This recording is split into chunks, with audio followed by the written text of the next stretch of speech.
RAF Prono épisode 1.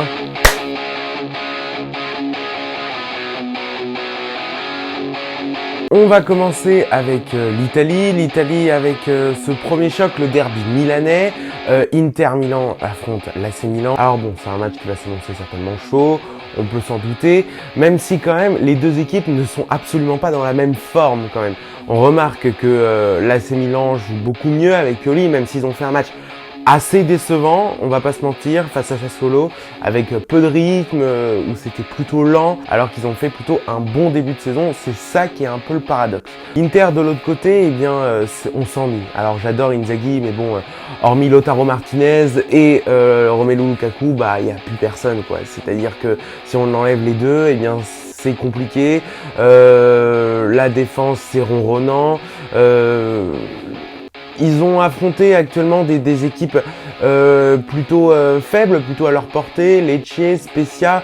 Bon, ils ont joué contre la Lazio. La Lazio a tout de suite compris que dès qu'on enlevait Lukaku et Lautaro Martinez, eh bien cette équipe n'avait plus beaucoup d'âme. Eh bien c'est pour ça que l'Inter a perdu et de façon très logique. Je vois bien une victoire du Milan, peut-être avec un but de Giroud, on va voir, et certainement un but de Leao. Un match qui va s'annoncer très intéressant parce que ce sont certainement les deux équipes qui jouent le mieux en Italie cette saison. C'est la Lazio et c'est Naples. Naples, c'est une merveille, honnêtement. Je m'ennuie pas une seconde. C'est vraiment très rythmé et franchement, Naples va peut-être faire une très grosse saison en Italie. De l'autre côté, on a la Lazio qui s'appuie bien sûr sur un pressing qui est très très intéressant. Et franchement, je me demande comment ça va se passer. Donc je vois plutôt un match nul, allez, peut-être un but partout. Le Real qui a fait une très belle prestation face à l'Espagnol.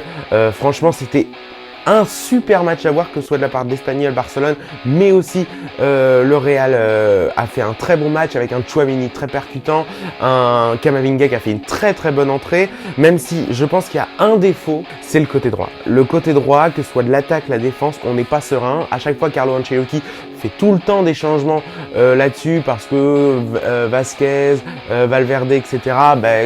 Quand de l'autre côté, t'as un Vinicius et un Ferland Mendy, c'est sûr que c'est autre chose et donc que c'est plus décevant.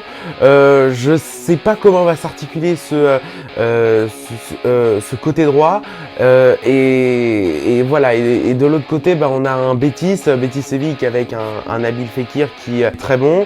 Donc franchement, je vois un très gros match également, mais même si je pense que le Real Madrid va pouvoir s'imposer. Pas énorme, il est sur la sellette, même si on l'a déjà vu rebondir justement, être dans des situations comme ça, il s'en était sorti, mais là je pense que ça va être compliqué. Là il va enchaîner deux gros matchs, le Barça et puis ensuite Manchester City en Ligue des Champions la semaine prochaine, donc ça va être vraiment une semaine décisive pour Lopetegui. Et de l'autre côté, t'as un Barça qui m'enchante. Je pense très sincèrement que c'est l'équipe qui joue le mieux depuis le début de la saison, mais dans le même temps, on peut pas dire que Xavi a eu de gros tests. Ils ont affronté Valladolid, ils ont affronté la Real Sociedad ou encore le Rayo Vallecano. Je ne sais pas ce que cette équipe vaut face à une très grosse équipe. Même si Séville est malade, ça reste Séville. Je pense quand même que le Barça est capable de s'en sortir avec une victoire et pourquoi pas un but de Gavi.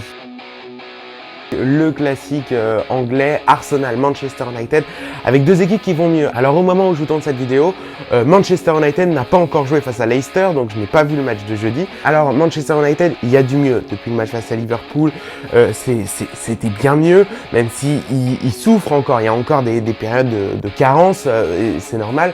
Même si on sent que la patte Erik ten Hag est en train d'arriver petit à petit. On a une équipe des Gunners qui est extrêmement intéressante, qui est également, je pense, qui est à peu près au même niveau que le Barça, c'est-à-dire qu'il y a un niveau dans cette équipe qui est totalement fou, que ce soit de Gabriel Jesus, parce qu'on le cite souvent parce qu'il marque beaucoup de buts, mais faut pas oublier non plus Odegaard, faut pas non plus oublier Martinelli, qui font des matchs très intéressants, Granit Xhaka qui a un niveau exceptionnel. Et bien tout ça fait que pour moi, les Gunners sont favoris. D'ailleurs, ils sont leaders de Première Ligue. Je vois une victoire des Gunners, victoire peut être assez large, hein. 2-1, 3-1, on verra, mais ça peut être assez large.